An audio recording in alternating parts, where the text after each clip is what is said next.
Hola, compañeras, amigas, camaradas. Os transmito el saludo, el apoyo y las felicitaciones del Partido Feminista de España desde Madrid. Os agradezco enormemente a la organización Feminarum y a la presidenta Concha García que me hayáis invitado a participar en este congreso de tanto alcance, diría, de tanta trascendencia según lo que está sucediendo en este momento, no diría solo en nuestro país, sino en el mundo occidental, en una situación de tribulación, de desconcierto, en que nos hemos situado impensable hace solo unos años y no digamos un siglo, aquel que tiene el movimiento feminista. ¿Cómo ha sido posible? Es una pregunta que me hago y que supongo que os hacéis todas por el tema que se ha escogido para el Congreso, que es el sujeto político del feminismo. Digo, que sería impensable hace un siglo que nos planteáramos esta pregunta. Ciertamente, la respuesta no es más que una, la mujer, pero no solo como sujeto político. La mujer es la clase más explotada y oprimida del mundo, por lo tanto es también el sujeto social de la lucha feminista. Y esto yo diría que no cabe ni discusión, ni preguntas, ni turbaciones. ¿Cómo es posible que nos lo tengamos que preguntar? ¿Cómo es posible que tenga que ser motivo de todo un congreso, del que os felicito, para aclarar algo que simplemente refleja una realidad? Pero es que el caballo de Troya del movimiento trans, esa secta mutante que ha venido a decirnos que no sabemos si somos mujeres o no, y qué papel cumplimos social y políticamente, nos obliga a encontrarnos, aunque sea un placer, por supuesto, encontrarse con vosotras, a encontrarnos para debatir este tema. ¿Cómo sería posible que hace nada, hace solo unos años, por supuesto, pero ya no digamos los 2 siglos de lucha feminista, nos planteáramos quiénes son las mujeres? Yo haría más preguntas, no tengo tantas respuestas como preguntas. ¿Cómo es posible que nos lo preguntemos y qué respuestas les vamos a dar cuando nos encontramos en un momento en que hemos sido capaces de permitir que se aprobara la ley trans, la llamada ley trans? ¿Qué hacemos como feministas, qué hacemos como movimiento feminista para evitar que la ideología dominante se convierta en la abolición de la realidad? Porque en la realidad lo que sucede es que se está negando la existencia de hombres y mujeres, la existencia de 2 sexos en la especie humana, que es común a todos los mamíferos, y cuya definición además establece en el mismo momento de la conjunción de los gametos femenino y masculino. Pero esto lo sabíamos desde que éramos niñas, ¿no? Desde que en la escuela nos explicaban los principios de la inseminación, de la reproducción. ¿Y cómo es posible que hoy esto no solo esté en duda, sino que se esté negando? Y también las preguntas que se me amontonan, entre las preguntas que se me amontonan está ¿qué vamos a hacer, aparte de este congreso al que le deseo muchísimo éxito?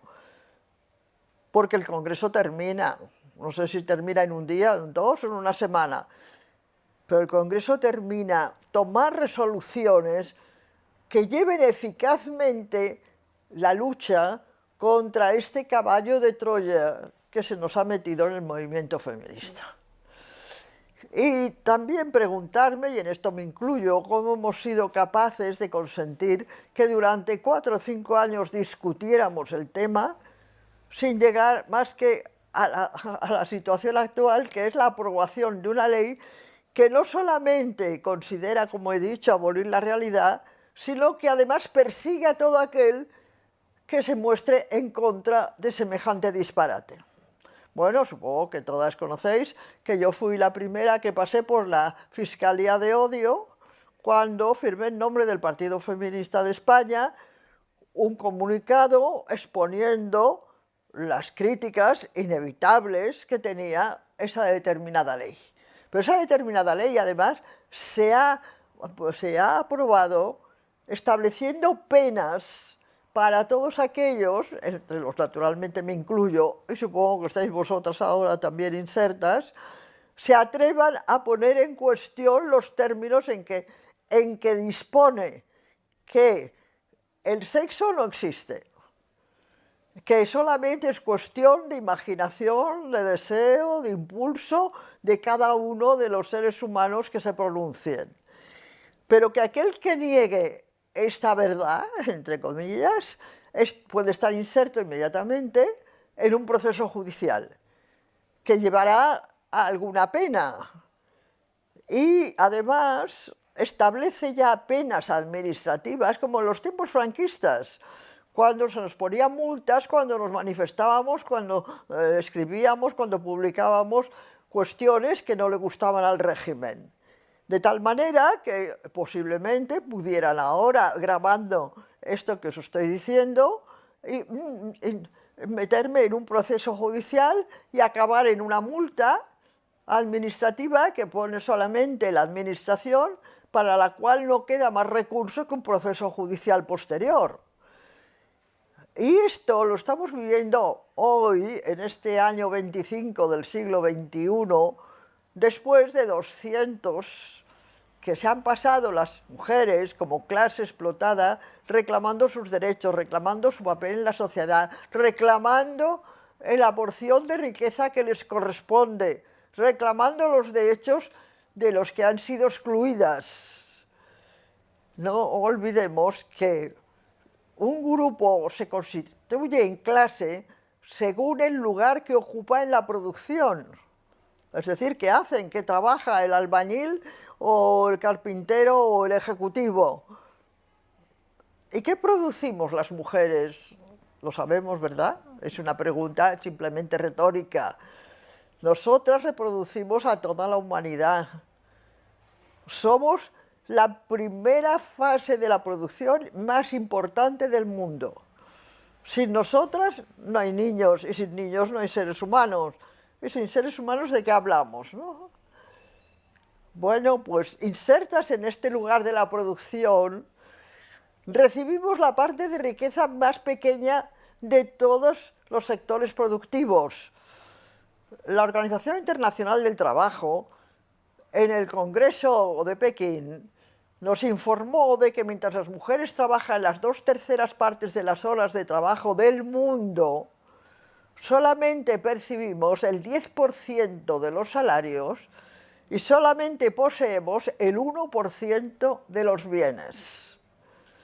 Somos las más pobres, las más explotadas y las más oprimidas, porque para mantener este nivel de explotación hace falta que el poder, los poderes, el poder económico, el poder social, el poder político y el poder religioso, estén continuamente persiguiéndonos para que cumplamos nuestro papel sin protestar.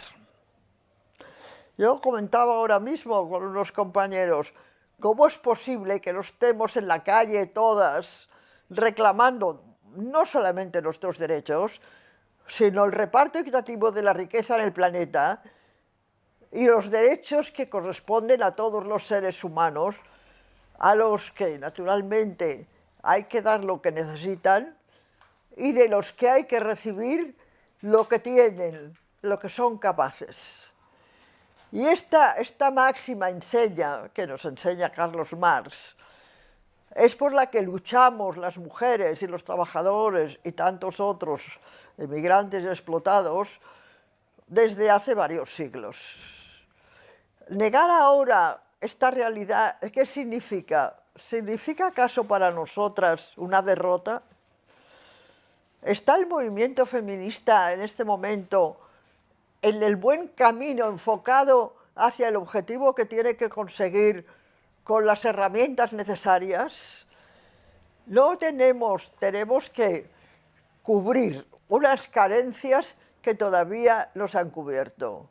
El movimiento feminista tiene que ser un movimiento político, tiene que aspirar, como todo movimiento político, como toda organización política, a participar del poder, a llevar hasta las máximas instituciones e instancias las reclamaciones que estamos planteando desde hace 2 siglos, a gobernar con los poderes que lo hacen para que nuestras necesidades, nuestros derechos, nuestras libertades, nuestras exigencias se cumplan de una vez. ¿No os parece que hemos esperado bastante 2 siglos? ¿No os parece que en este momento de turbulencias, de guerras, de crímenes, de genocidios, tenemos que tener una postura mucho más guerrera? Tenemos que estar en el campo de batalla. Yo decía hace un momento a una camarada que me preguntaba cómo estaba y tal, dije, pues como estaba desde que nací, porque tuve la fortuna, la gran fortuna de nacer en una familia comunista, en una familia avanzada, en una familia progresista, en una familia heroica, que reúne en sí misma todas las represiones que ocasionó el golpe de Estado del 36 y la posterior dictadura. La muerte, como el fusilamiento de mi tío, el capitán de aviación Virgilio Leret, jefe de la base de Idos de Marchica, en Melilla, asesinado el primer día en que las tropas marroquíes entraron allí. E inmediatamente después, la cárcel para su esposa, mi tía Carlota O'Neill, y después el asilo de huérfanos de militares para mis 2 primas pobrecillas, que tenían 10 y 8 años. Y después la persecución que he sufrido yo, la tortura, las cárceles, y reuniendo ese caudal de persecuciones, de opresiones y de represiones, me pregunto nuevamente, ¿hemos hecho suficiente? ¿Estamos haciendo suficiente para evitar no solamente las opresiones, la persecución continua, sino sobre todo, el engaño en que el sistema capitalista nos tiene sumidas en realidad a la población de todo el planeta? El mayor éxito del mundo capitalista no es solamente que invade los países, que arrasa y que se lleva todos los bienes que le interesan, no solamente que organiza las guerras que estamos viendo, no solamente que persigue y encarcela a todo el que se le opone, sino sobre todo, y muy tristemente, que convence a las grandes masas de que no hay alternativa. Yo, camaradas, os hago este discurso, sí, otras veces he repetido, porque sin duda el movimiento feminista y el feminismo es revolucionario. Y os aseguro que no se cambiarán estos esquemas de explotación, de opresión, de crimen, de persecución que estamos sufriendo en los tiempos actuales si no se cambian las estructuras de opresión que oprimen a todas las clases perseguidas.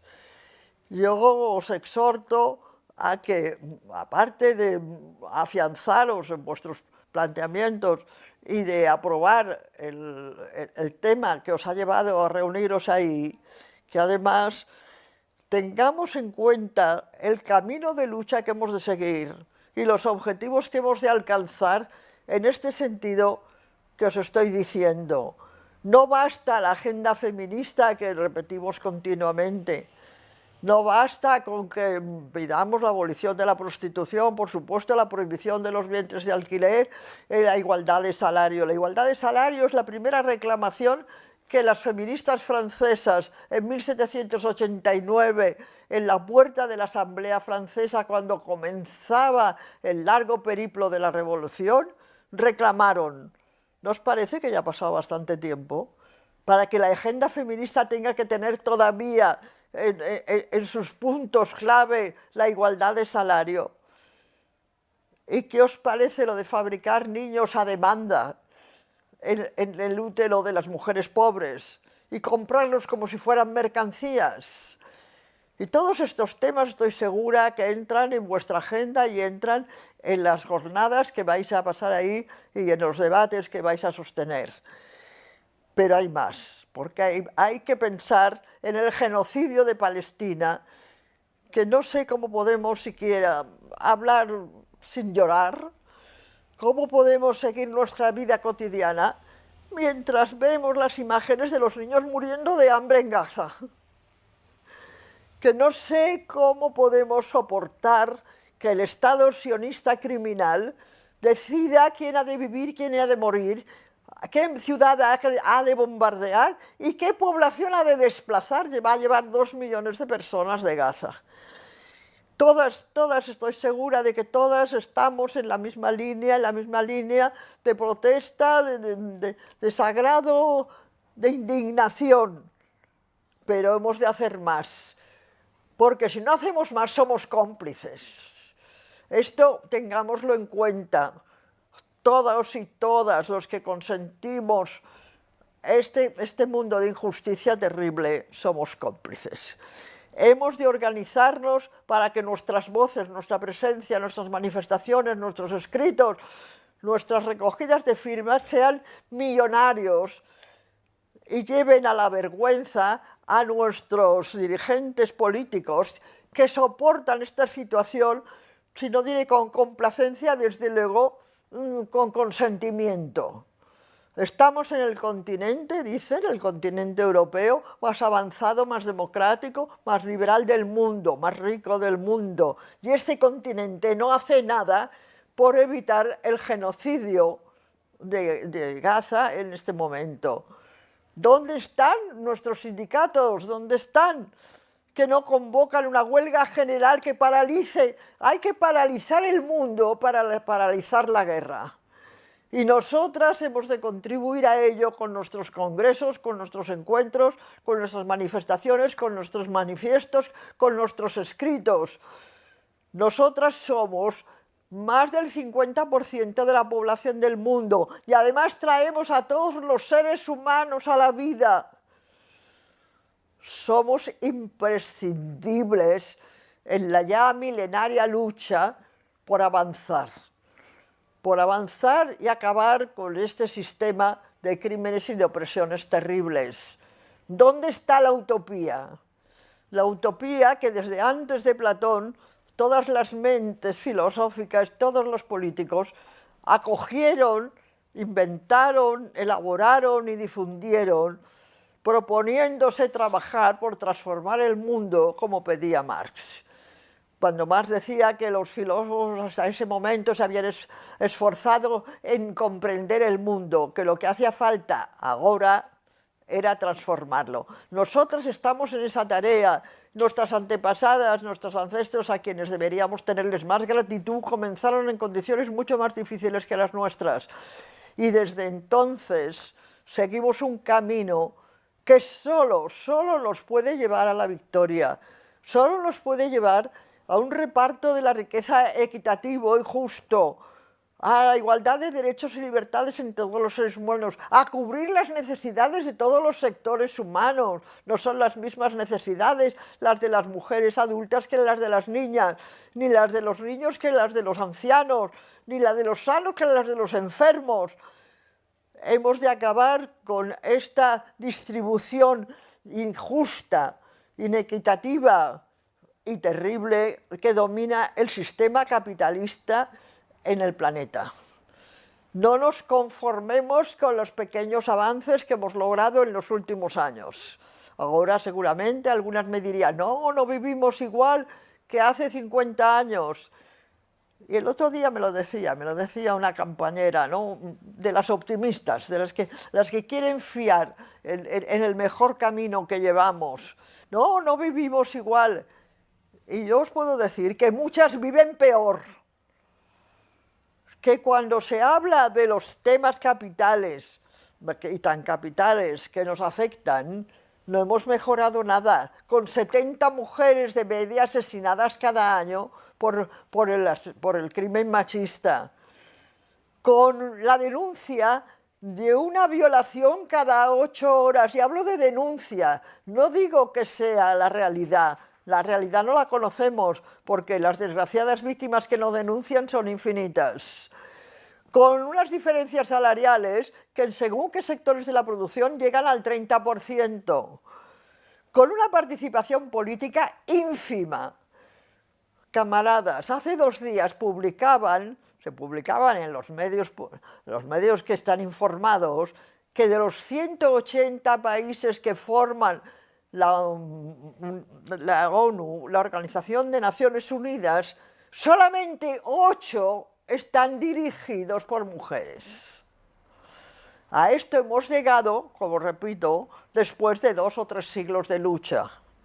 Tenemos en el Partido Feminista uno de nuestros números de Poder y Libertad, uno dedicado a la mujer en la política, que titulo «La política es cosa de hombres», porque el movimiento feminista ha de constituirse en una fuerza política, en una fuerza de gobierno, en una fuerza de oposición, cuya voz y cuyas críticas se oigan en todo el mundo y especialmente en nuestro país, y lleven a los que dirigen los puestos de poder a cambiar esta situación de injusta distribución. Yo sé que vosotras estáis en esa línea, sé que estáis reunidas para aclarar ese tema que decís, quién es el sujeto político del feminismo. Y yo añado, no solamente el sujeto político, sino el sujeto social, en todos los sentidos, que naturalmente no es otro que la mujer, que constituye, como os he dicho antes, la clase más explotada. Y con el deseo de que este congreso sea un éxito, os lleve a aclarar tantas dudas como todavía nos dominan, os lleve a organizar los grupos y los partidos feministas en una estrategia que sea eficaz, que os lleve además a conseguir el deseo siempre pendiente y siempre insatisfecho de la unidad de la izquierda, que en este caso además ha de ser la unidad del feminismo, con unos objetivos comunes, con una lucha común, con unas estrategias que tengamos entre todas aceptadas y sean eficaces. Y por tanto os deseo el mayor éxito de todos, y únicamente lamento no estar ahí con vosotras, porque la situación me lo ha hecho imposible. Hay otro congreso ahora mismo en Córdoba, este trata de la abolición de la prostitución, que me conminó a que las ayudara y a que estuviera a la vez. Afortunadamente estas tecnologías, ¿verdad?, nos permiten comunicarnos, y seguramente nos permitirán ahora un pequeño diálogo por teléfono. Y espero encontrarlos, espero vernos, espero llegar a los acuerdos importantes que necesitamos cuando nos lleguen además los momentos necesarios. Dentro de poco tiempo tendremos otra convocatoria de elecciones y el Partido Feminista de España se presentará.